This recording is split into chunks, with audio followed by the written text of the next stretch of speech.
सत्य की एक किरण भी परिवर्तन के लिए पर्याप्त है। सत्य की एक चिंगारी भी जीवन को प्रकाश से भर सकती है।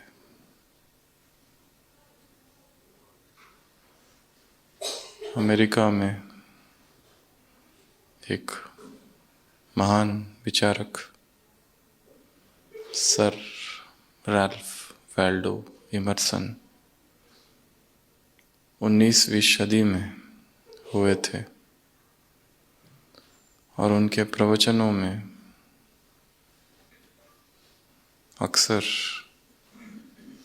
एक अनपढ़ गवार एक माता जो कि धोबिन थी वो दिखती थी। इमर्सन के प्रवचन तत्वज्ञान, मनोविज्ञान,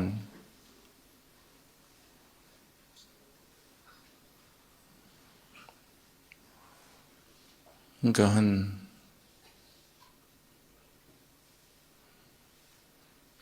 चिंतन से भरे रहते थे। लोगों ने पूछा उस माता से कि तुमको इन प्रवचनों में क्या समझ में आता है? इतने डीप फिलॉसफी के प्रवचन, freedom, self reliance, over soul, कठिन कठिन शब्द उसमें, तुम्हें इनमें क्या समझ में आता है? उस माता ने कहा, मेरे पास बुद्धि बहुत कम है, पढ़ी लिखी मैं हूं नहीं, समझता मुझे बहुत कम है। मैं केवल इतना समझ सकी हूं कि एक बार जब मैंने पहली बार सुना कि प्रभु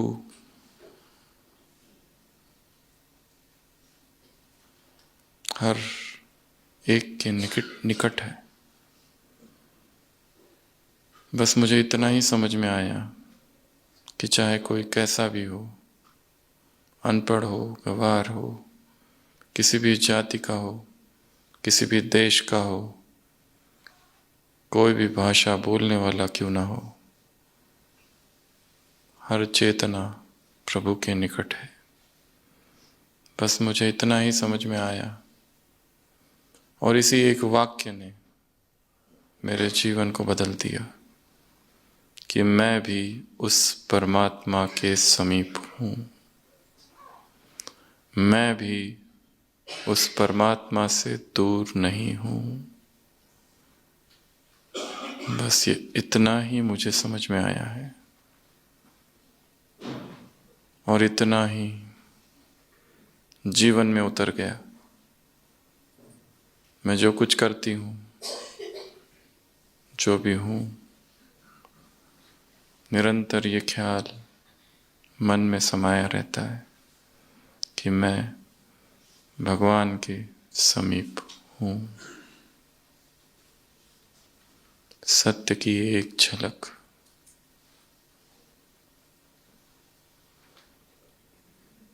जीवन को बदल सकती है। ज्ञान के बहुत अधिक भार की आवश्यकता नहीं, और यदि कुछ भार हो रहा है तो वो ज्ञान भी नहीं।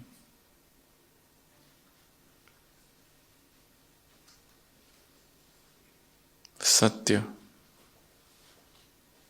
बिना अनुभव के अपूर्ण है। सत्य जब तक अनुभव नहीं बनता अधूरा है।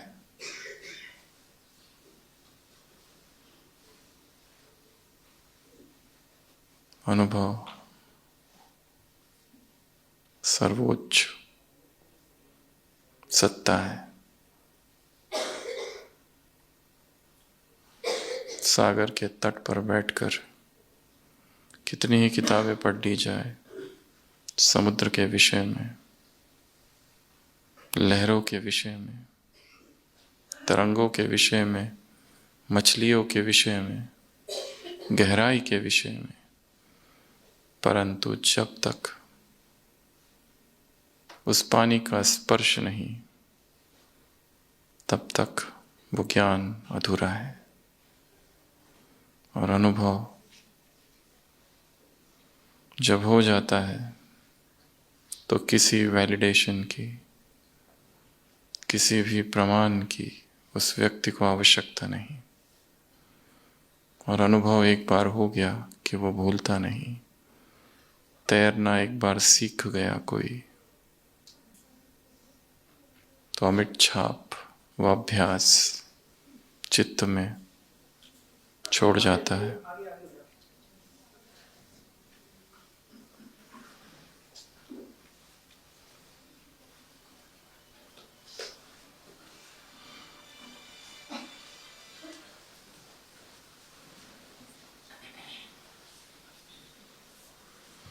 अनुभव का एक क्षण जीवन को बदल सकता है। अनुभव का एक क्षण जन जन की प्यास को मिटा सकता है, जन जन की प्रभु प्रेम की तड़प को शांत कर सकता है। अनुभव की एक बूंद चेतना को भर सकता है।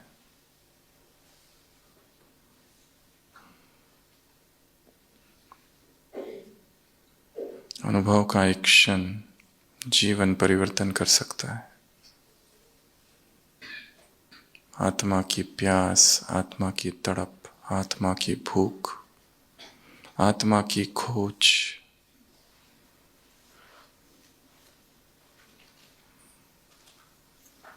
अनुभव में आके रुक जाती है।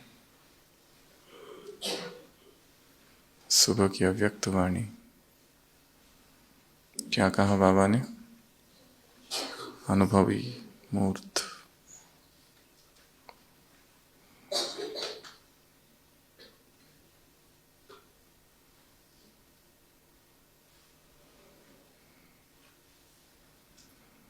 एक तितली ने अपना घर बनाया। एक बहुत बड़ी इमारत की दीवारों से लगकर, और उस तितली को बहुत गर्व था अपने ऊपर। दूसरी तितलियों को देखती थी तो निंदा से भर जाती थी, उन्हें अज्ञानी करार देती थी हमेशा।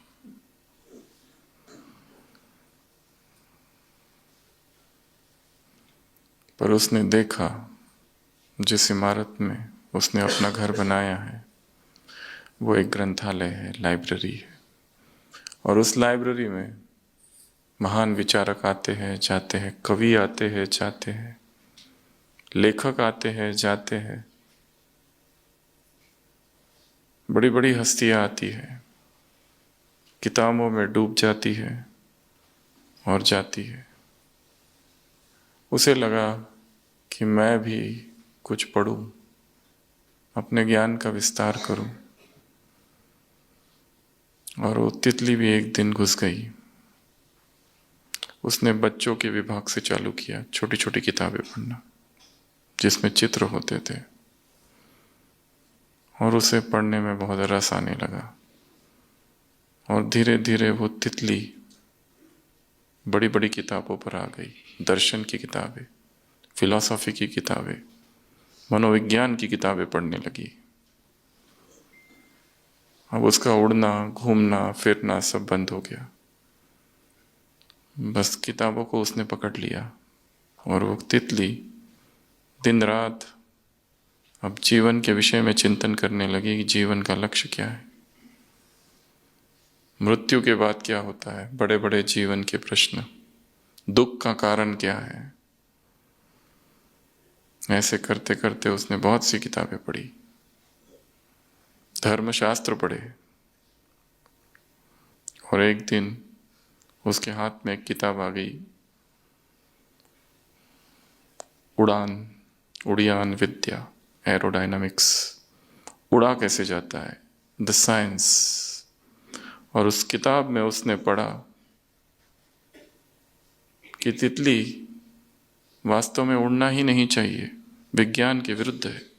उसके पैर छोटे छोटे, शरीर इतना भारी, कैसे वो उड़ती है। ये पढ़ते पढ़ते वो रुक गई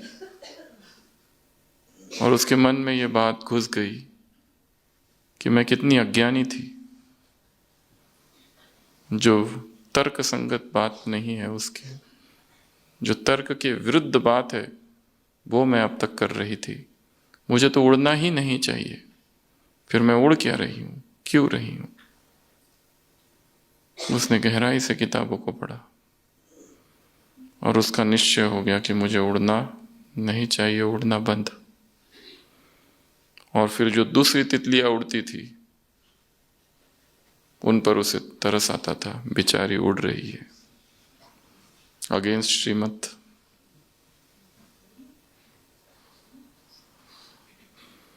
तरस पड़ता था उसको बाकी तितलियों को देख कर कि ये तितलियां उड़ती क्यों है, इन्हें एक जगह बैठना चाहिए।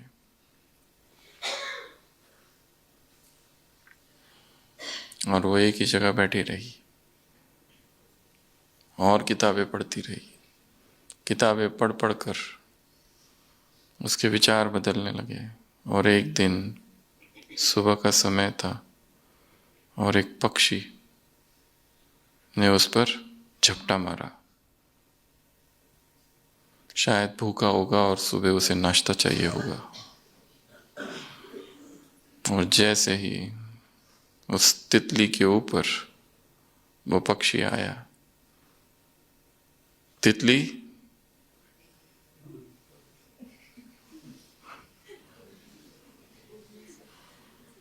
सारे ज्ञान को भूल गई, सारी किताबों को भूल गई। इतना गहन मनन चिंतन अध्ययन, एकांत में बैठ के जो विजुअलाइजेशन किया था वो सब उड़ गया। थक से उड़ी और उड़कर किसी पेड़ की डाली पर बैठ गई, हांफने लगी और फिर शांत हुई।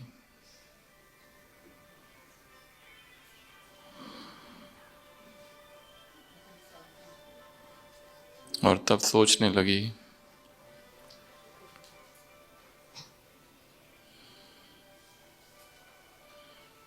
कि उड़ना तो मेरा स्वभाव है।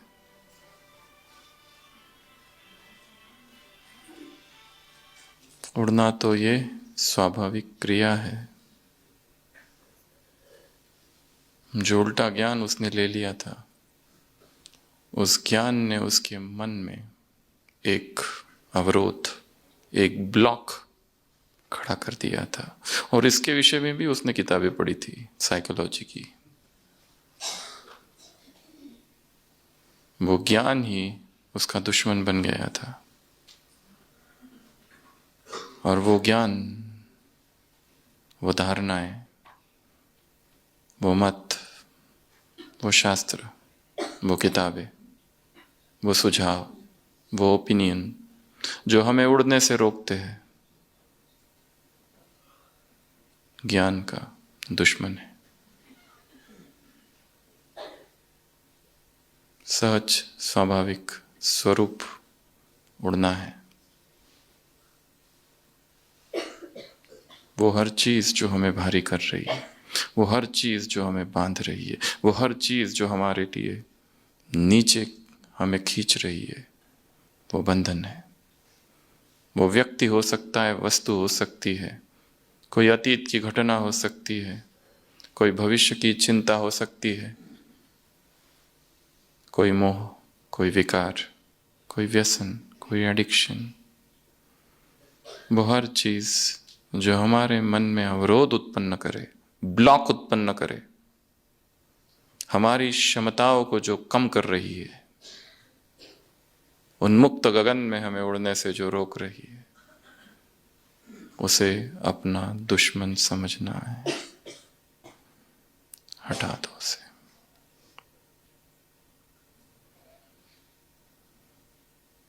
कोई धारणा ही है, कोई विश्वास ही है, कोई ज्ञान ही है जिसने ज्ञान को रोक रखा है।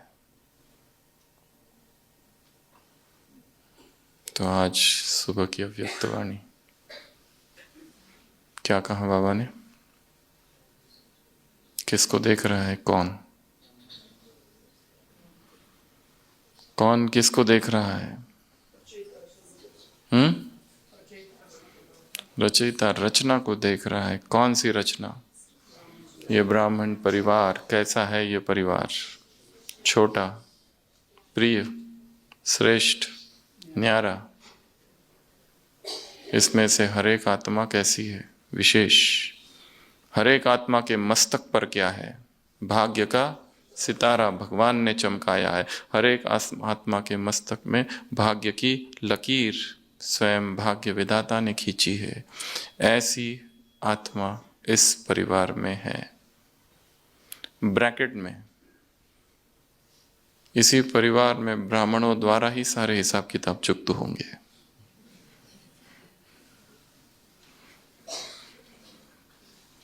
जन जन के ब्राह्मणों के हिसाब इसी परिवार में चुक्त होंगे। सारी मुश्किलें, समस्याएं, बाधाएं किन के द्वारा आएगी? ब्राह्मणों के द्वारा ही आएगी। जन्म जन्म साथ रहे।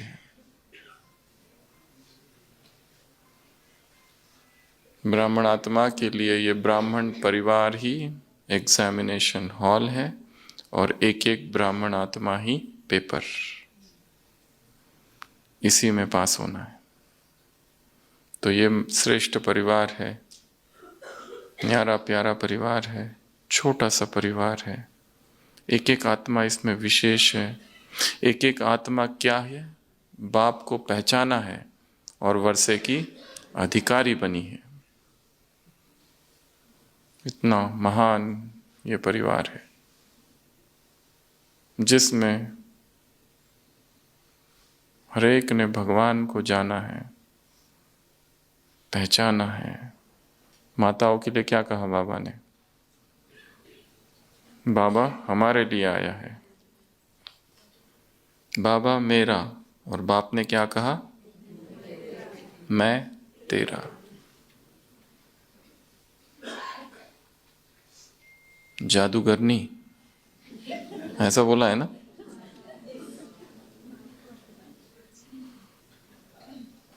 इस समय भगवान तुम्हारी मुट्ठी में है।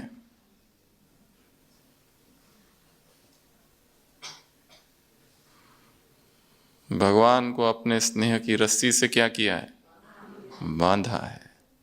तो बताओ, बांधने वाला बड़ा या जो बंधन में आ रहा है वो बड़ा हो? ऐसा किसी मुरली में बाबा ने प्रश्न पूछा है।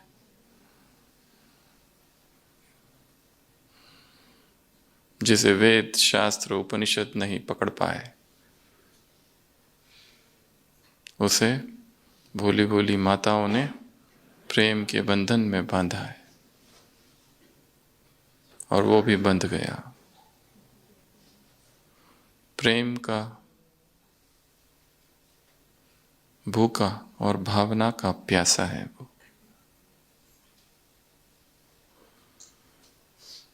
तो एक तो मुरली की शुरुआत कहाँ से की बाबा ने? इस परिवार की महिमा से। और फिर आगे क्या पूछा? इसका क्या है तुमको? नशा है, रूहानी नशा।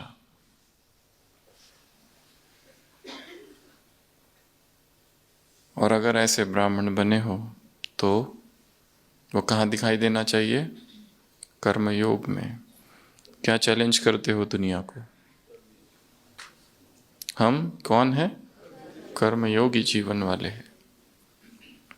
अर्थात सतत याद लक्ष्य है, और जैसा लक्षण वैसे लक्षण, निरंतर, नेचुरल। 6 घंटा नहीं, 8 घंटा नहीं, याद कैसी हो? एक अविरल नदी की धारा की तरह। जो नदी होती है वो थकती नहीं और वो रुकती नहीं, उसका स्वभाव है बहना, उसका स्वभाव है प्रवाह। तो याद भी ऐसा एक प्रवाह है, एक नदी की तरह है जो बहता ही रहे। इसलिए किसी भी शास्त्र में मेडिटेशन के लिए जर्नी शब्द का प्रयोग नहीं किया गया है। ये एकमात्र राजयोग है जिसके लिए बाबा ने कहा यह है याद की यात्रा। यात्रा कहाँ? कल जहाँ छोड़ी थी अब उसको वहां से आगे ले जाओ। यात्रा में आगे आगे आगे बढ़ते जाना है। सतत प्रवाह, जीवन भी ऐसा सतत प्रवाह है, याद भी ऐसी एक सतत धारा है। सोचने की आवश्यकता नहीं क्या मिलेगा, याद से सुख मिलेगा नहीं, याद ही सुख है। धर्म से सुख नहीं, धर्म ही सुख है।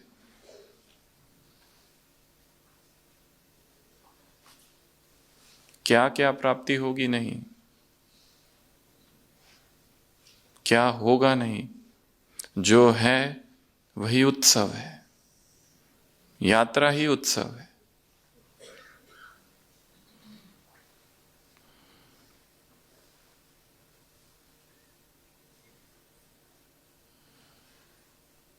एक सेकंड, क्या करो 1 सेकंड में? क्या कहा मुरली में? अच्छा, परम धाम में चले जाओ तो सब स्थिर। 1 सेकंड में परम धाम में मैं सर्वश्रेष्ठ आत्मा हूं।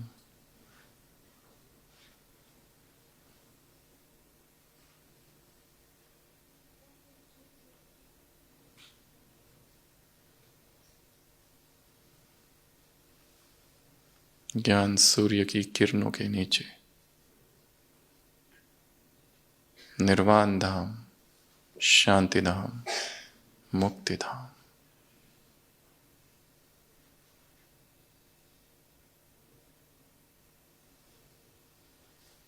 हलचल नहीं, अचल।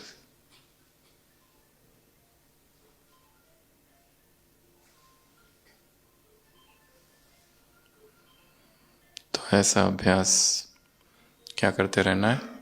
बीच बीच में करते रहना है। यदि जीवन में समस्या है तो समस्या के हल के विषय में नहीं सोचना। क्या करना है? समस्या को लिखो और लिखने के बाद आत्मिक स्वरूप में स्थित होकर उसे पढ़ो तो उत्तर आएगा। आत्मा हो जाना सभी प्रश्नों का उत्तर है। सोच सोच के उत्तर नहीं आएगा। आत्मा हूं इस स्वरूप में स्थित होकर उस विषय पर सोचने से, या फिर सोचना भी नहीं, केवल आत्मा हूं और ये प्रश्न है, उत्तर अपने आप आएगा। तो मुरली में बाबा ने कहा स्वमानधारी, स्वराज्य अधिकारी और समाधान स्वरूप।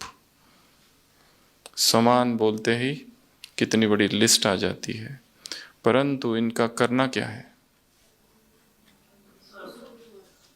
अनुभव।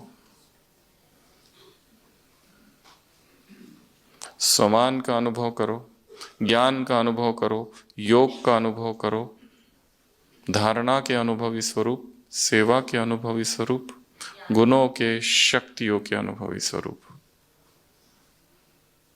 कितने अनुभवी स्वरूप मुरली में आए हैं। समान क्या है? अंधकार का अंत। समान क्या है? अंधकार का अंत। स्वमान क्या है? प्रकाश। Switch on, switch off. 1 second का अभ्यास, पावरफुल स्विच हो, 1 सेकंड का अभ्यास हो और अनुभव की सीट पर बैठे हुए हो। ये 3 बातें कही है। तो दिन भर में अभ्यास करना है। कैसे अभ्यास करेंगे? कोई तो एक क्रिया, कोई एक मुद्रा बनानी होगी जिसके साथ इसे जोड़ा जाए। एक तो स्थूल स्विच जो है, जब भी कोई स्थूल स्विच को ऑन करेंगे तो क्या याद करेंगे? मैं आत्मा हूं। और उसके साथ जोड़ो कौन सी? Switch on.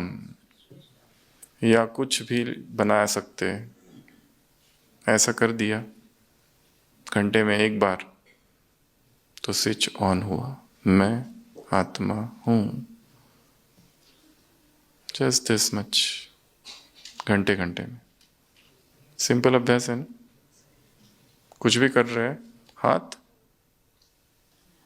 ये 2 टच, मैं आत्मा हूं। Switch on. 1 सेकंड का अभ्यास, पावरफुल स्विच, अनुभव की ऑथोरिटी की सीट पर बैठकर स्विच ऑन। समान, मैं बाप के दिल तख्त नशीन हूं। तुरंत अनुभव। सुनना, सुनाना, समझना, समझाना, ये भूल जाएगा। पर जिसका हमने अनुभव किया है वो नहीं भूलता। और अनुभव कैसे होता है, ये मुख्य प्रश्न है आज की मुरली से। क्या करे जिससे अनुभवी मूर्त बने, जिससे स्वमान का अनुभव हो, ज्ञान का अनुभव। ज्ञान लाइट माइट है। बाबा ने कहा ज्ञान स्वरूप, नॉलेजफुल, हर कर्म में नॉलेजफुल। योग अर्थात योग युक्त, युक्ति युक्त। धारणा अर्थात कर्म, कर्मेंद्रिय और गुणों के स्वरूप। और सेवा में अनुभवी मूर्त अर्थात निरंतर सेवादारी। होने मात्र से सेवा हो, कुछ करने से सेवा ना हो। सेवा अर्थात हम हैं, ये होने मात्र से सेवा हो। कुछ किया वो सेवा सेकेंडरी है। केवल है, अस्तित्व ही सेवा हो जाए। मनसा वाचा कर्मणा संबंध संपर्क, सब कुछ।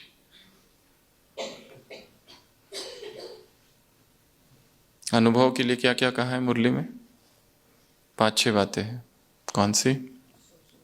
अनुभव सबसे बड़ी ऑथोरिटी है। अनुभव कभी भूलता नहीं, अनुभव कभी मिटता नहीं। अनुभवी को नशा रहता है, अनुभवी पास होता है, अनुभवी ही समस्या का समाधान कर सकता है 1 सेकंड में। अनुभवी परिवर्तन कर सकता है। मुरली में क्या है? अनुभव की सीट को कोई जीत नहीं सकता। भूलता नहीं, मिटता नहीं, हिलता नहीं। अनुभवी, जिसने अनुभव कर लिया है, सारी दुनिया उसके खिलाफ हो जाए पर उसका अपना अनुभव है कि यही सत्य है। तो अनुभव सबसे बड़ी ऑथोरिटी है। क्या किया जाए जिससे स्वमान अनुभव बन जाए? अब ये है प्रश्न, ये है चिंतन। स्वमान सबको पता है, ढेर सारे हैं। बाबा ने कहा लिस्ट निकालो, कितनी बड़ी निकल जाएगी। पर अनुभव क्या करना होगा? क्या करना होगा? वही समान में रहने के लिए, अनुभवी के लिए क्या? अनुभव या समान अनुभव बन जाए उसके लिए क्या करे?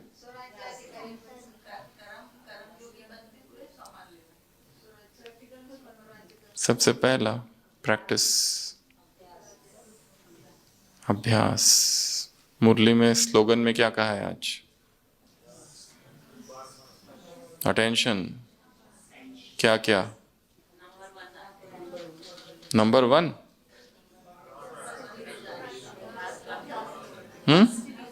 फर्स्ट डिवीजन में आना है तो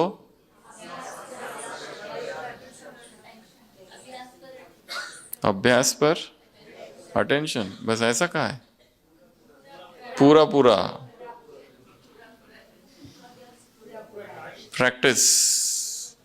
किसी विशेषज्ञ ने कहा है, संगीतज्ञ ने, एक म्यूजिशियन ने कहा है, अगर मैं 3 दिन प्रैक्टिस नहीं करता हूं तो जो लोग मुझे सुनते हैं वो पकड़ लेते हैं कि गुरुजी आपने अभ्यास थोड़ा छोड़ा है। जो संगीत प्रेमी है और जो निरंतर सुनते हैं वो तुरंत पकड़ लेते हैं कि गुरुजी ने अभ्यास नहीं किया है। अगर मैं 2 दिन ना अभ्यास करूं तो मेरे जो शागिर्द है, शिष्य, वो पकड़ लेते हैं। और अगर मैं 1 दिन अभ्यास ना करूं तो संगीत के जो विशेषज्ञ है वो पकड़ लेते हैं कि आपने अभ्यास नहीं किया। और जहां तक मेरा अनुभव है तो मैं एक पल भी अगर अभ्यास ना करूं तो मेरे अंदर खाली खाली लगता है। सुबह उठता हूं तो ऐसा लगता है जैसे कुछ तो छूट गया है। सतत अभ्यास, निरंतर अभ्यास, कांस्टेंट प्रैक्टिस, तो ये भी अभ्यास ही है। जैसे वो अभ्यास पक्का हो गया है शरीर का, उसको क्या कहा बाबा ने? उल्टा अभ्यास। मैं देह हूं, देह का नाम कभी भूलता नहीं। वो कितना पक्का हो गया है, वैसे ये अभ्यास अब पक्का करो कि ये शरीर में नहीं, आत्मा हूं। बस यही अभ्यास है, first and the last chapter. यही एकमात्र अभ्यास है। और कोई चीज की प्रैक्टिस करनी है तो क्या करना है? उसको रिपीटेशन, क्या करना होगा? रिपीट करना होगा। दोहराओ दोहराओ दोहराओ। सुबह उठते ही 5 बार दोहराना, रात को सोते समय दोहराना, मेडिटेशन की डीप स्टेजेस में उसको दोहराना। कोई भी चीज रिपीट रिपीट रिपीट, एक रिपीटेशन, एक अफर्मेशन और विश्वास के साथ। और सबसे बेस्ट समय है अगर हमें कोई बात अपने अंतर मन में घुसानी है, अवचेतन की गहराई तक उसको पहुंचाना है।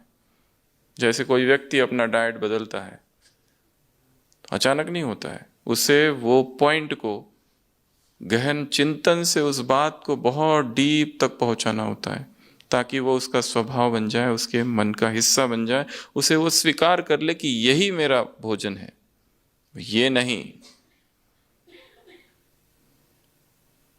ये कार्य 1 सेकंड में भी हो सकता है तो जीवन भर में भी नहीं हो सकता है, ये भी है।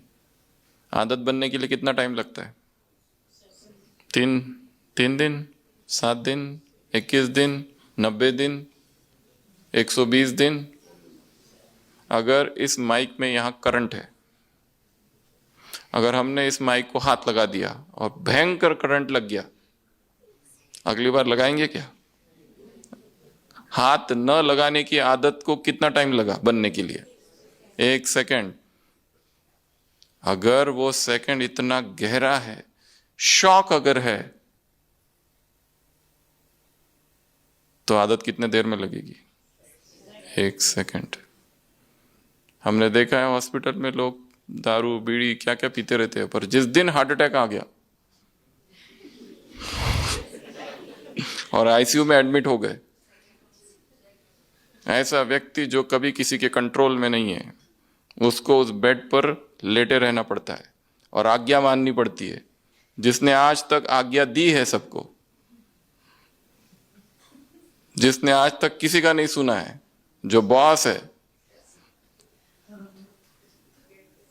वो जब बिस्तर पर लेटता है और छोटी छोटी चीज के लिए उसे पूछना पड़ता है, तो अहंकार को ऐसी ठेस पहुंचती है और उसकी जितनी आदतें हैं वो उसी दिन से छोड़ देता है। पेशेंट्स को हम लोग हमेशा पूछते हैं, कोई व्यसन है क्या? वो कहते हैं हाँ पहले था, दारू वगैरह पीते थे, अभी तो छोड़ दिया। कब से छोड़ा? जब से एडमिट हुए ना सुबह, बस तभी से छोड़ा है।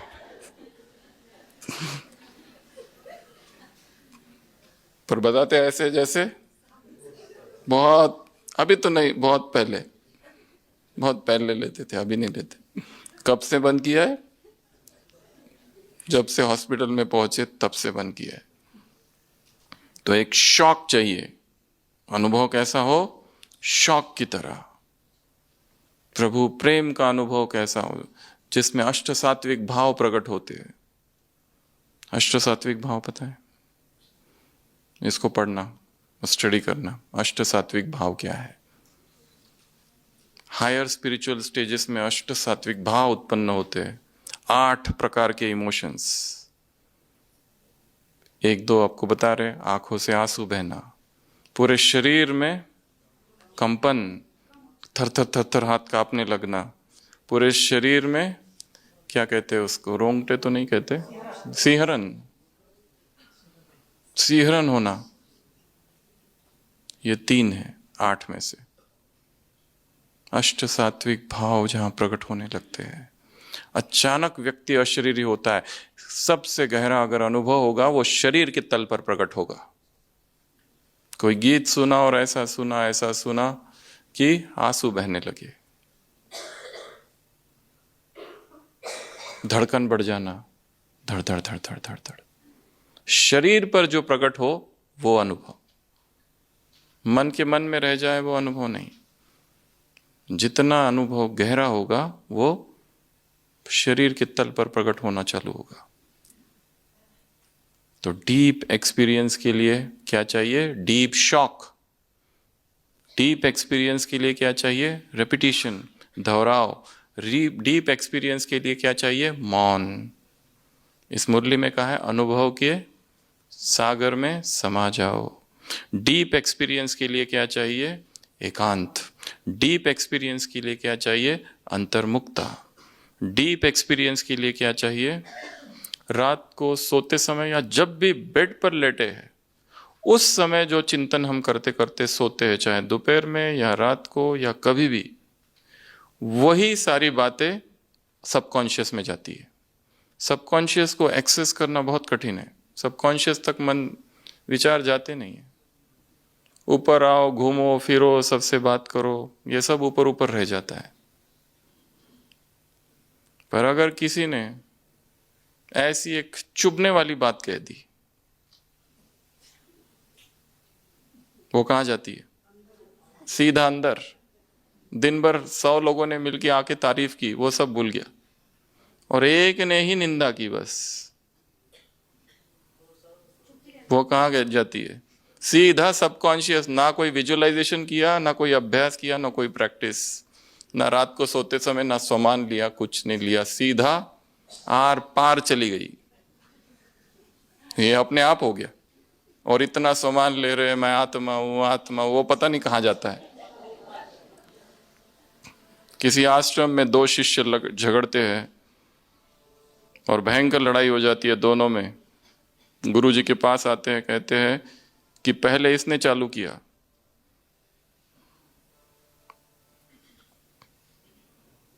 वो कहता है बंदर किसने कहा? वो तो पहले इसने बंदर मुझे कहा, फिर मैंने इसको बंदर कहा, और बंदर कहने की वजह से दोनों में लड़ाई हो गई। गुरु जी कहते हैं मैं तुम्हें इतने वर्षों से सिखा रहा हूं, तुम आत्मा हो, तुम आत्मा हो।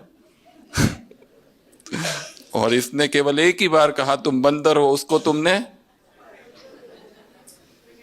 पूरा अंतर मन में समा भी लिया और उसके लिए लड़ने के लिए भी तैयार हो। ऐसा क्यों? हमारा अंतर मन की वर्किंग को समझना है। तो एक मेथड तो है रिपीट करते रहना। रिपीट करते रहेंगे, कुछ भी रिपीट करते रहो, वो उसको स्वीकार कर लेता। अंतर्मन बहस नहीं करता, अंतर्मन आर्ग्यू नहीं करता, जज नहीं करता, वो बस उसके अंदर डालते जाओ, वो स्वीकार करने लगता है। तो रिपीटिशन होते रहना चाहिए। और कब करना है ये रिपीटिशन? सोते समय, जब बिस्तर पर है तब वो सबसे बेस्ट टाइम है ज्ञान के चिंतन का। अभी यहां से जाने के बाद जब सोने लगेंगे तो सोचना आज की मुरली में क्या था।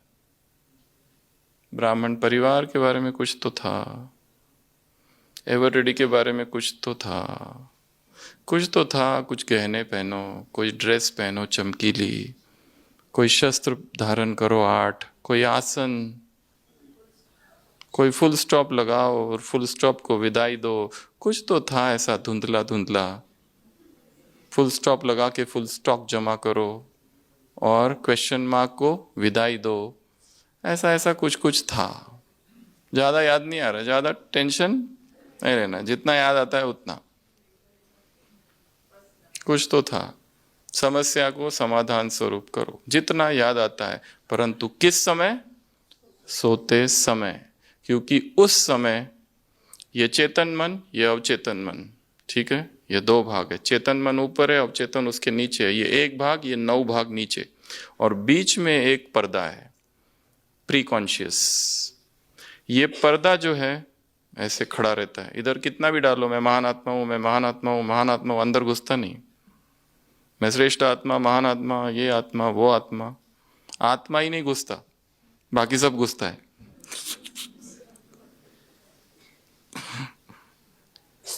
सोते समय यह ऐसे थोड़ा सा ऊपर उठता है पर्दा, इधर से इधर डालना चालू करो, फिर वो अंदर जाएगा। एक तो सोते समय का समय, या फिर सो नहीं रहे पर बिस्तर पर लेटे हैं वो भी समय, या फिर सुबह उठने का तो है ही, और जो तो योग करते ही है, पर उसमें स्वमान से ज्यादा योग के लिए भागते हैं, वो दूसरी बात है। मेडिटेशन की स्टेजेस में, डीपर स्टेजेस ऑफ मेडिटेशन में उसको रिपीट करना, ठीक है। और एक अभ्यास मिरर मेडिटेशन, आईने के सामने बैठना, देखना उसको और अपने आप से बात करना, देखते रहना। यहाँ पर इसमें ही सारा खेल है, सारा पार्ट यहाँ पर है। सतयुग, त्रेता, द्वापर, कलयुग, पूरा 84 जन्म, 8, 12, 21, 42 और 1,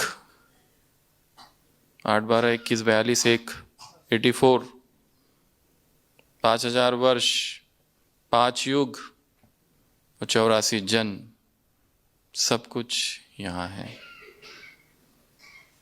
मिरर में देखते रहना।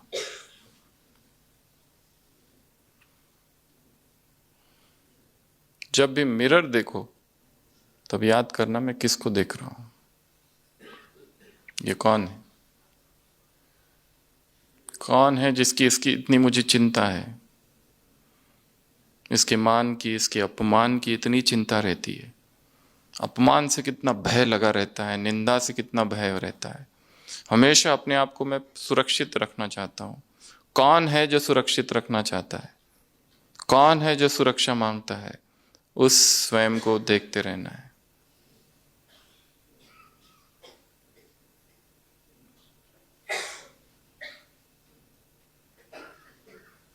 Mirror meditation.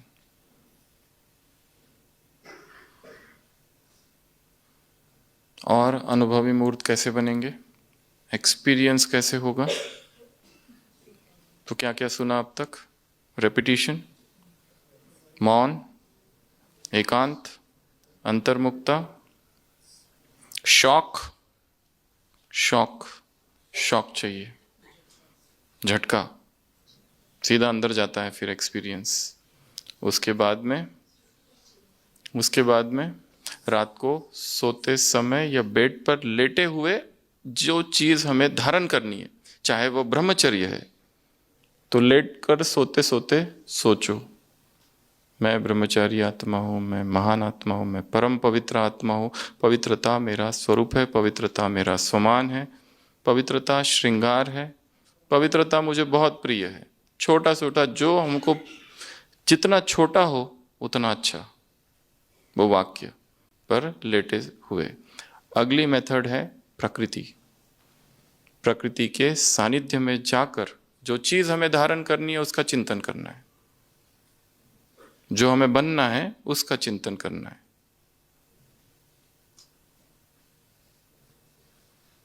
वो कुछ भी हो सकता है, अनुभवी स्वरूप, कोई एक स्वमान, छोटा सा स्वमान, उस एक ही स्वमान के साथ प्रकृति में जाके बैठना है और ज़्यादा खींचातान नहीं, जैसे आता है, जो विचार आते हैं आने दो। मैं सहज योगी हूँ। सहज योग, योग ही जीवन का लक्ष्य है। जैसा लक्ष्य है वैसे लक्षण है। मैं अखंड योगी हूँ, अचल योगी हूँ। जितने छोटे वाक्य हो, सिंपल हो, अपनी भाषा में हो, उतने वो प्रभावी है। तो कहाँ चिंतन करना है? प्रकृति के सानिध्य में, या बाबा के कमरे में बैठकर, या फिर छत पर, या फिर चलते फिरते। जो चलते फिरते चिंतन किया जाता है वो जो अधिक शक्तिशाली होता है। एक होता है बैठ के पढ़ना, वो थोड़ा कम, बुद्धि भटकती है। तो अनुभवी मूर्त बनने के लिए क्या करना पड़ेगा? प्रकृति का सहारा लेना।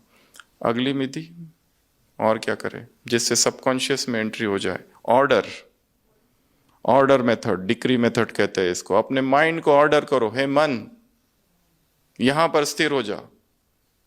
अपने आप को ऑर्डर करो कि आधे घंटे तक मैं बैठूंगा बिना हिले डुले। ऑर्डर, ऑर्डर करो उंगलियों को, हिलेगी नहीं अब, लॉक। ऑर्डर करो, जब तक ये मुरली पूरी नहीं पढ़ लेता तब तक मैं हिलूंगा ही नहीं। माइंड को ऑर्डर करना। स्टैचू, ये अभ्यास करना है। मन भागने का काम करता है। मन का स्वभाव क्या है? इधर भागू उधर भागू, ये पढ़ू वो पढ़ू। एक मुरली पढ़ते हैं तो उसके बीच में कितने डिस्ट्रैक्शंस आते हैं, फोन, मैसेज। क्यों मुरली याद नहीं रहती है? क्यों हम पूरा नहीं देख पाते उसको? टुकड़े टुकड़े में पड़ी रहती है वो, इधर का टुकड़ा इधर टुकड़ा, क्योंकि एकाग्रता कम है। तो सबकॉन्शियस तक जाने की विधि है कंसंट्रेशन ऑफ माइंड। सबकॉन्शियस तक जाने की विधि क्या है? ऑर्डर, ऑर्डर करो माइंड में, माइंड को। जब लगे कि योग से अभी उठना है, उसको ऑर्डर करो 3 मिनट्स मोर। क्या बोलना उसको? 3 मिनट। 3 मिनट के बाद डिक्री मेथड कहते हैं इसको। विधि है सबकॉन्शियस तक पहुंचने की। बोलना, डिस्कशन करना, चर्चा करना, ज्ञान को बढ़ाना उसके विषय में। अगर अमृत वेला उठना है तो केवल संकल्प से काम नहीं होगा। अमृत वेले की किताब है यज्ञ में, हरे रंग की, उस किताब को लो और पढ़ना चालू करो,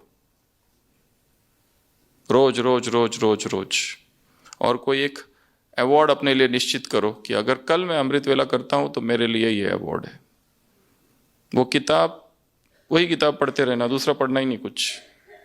उसके बारे में ज्ञान बढ़ाना, उसके बारे में डिस्कशन करना, उसके बारे में पूछना। जो रेगुलर करने वाले हैं उनको पूछो क्या राज है, कैसे करते हो तुम लोग ये। कोई विशेष भोजन की धारणा यदि करनी है, जो कर रहा है उससे पूछो। भयंकर मनोबल की आवश्यकता है, स्ट्रॉन्ग विल पावर।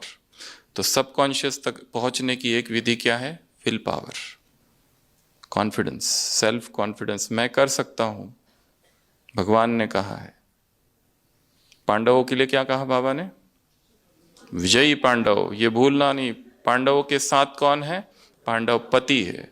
पर ये ना भूलना, यही पांडव जिनके साथ भगवान था शुरुआत से अंत तक।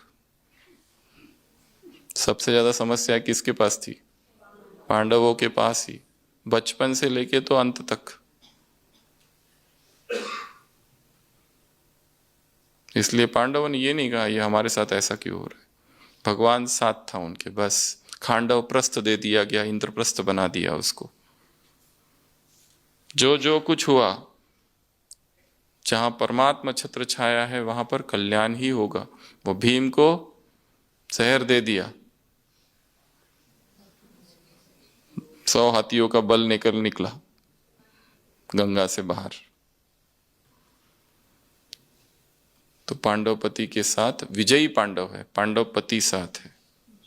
माताओं से बात की, पांडवों से बात की, मधुबन निवासियों से बात की। क्या कहा? मधुबन निवासी नहीं, मधुबन की रौनक के विषय में कहा।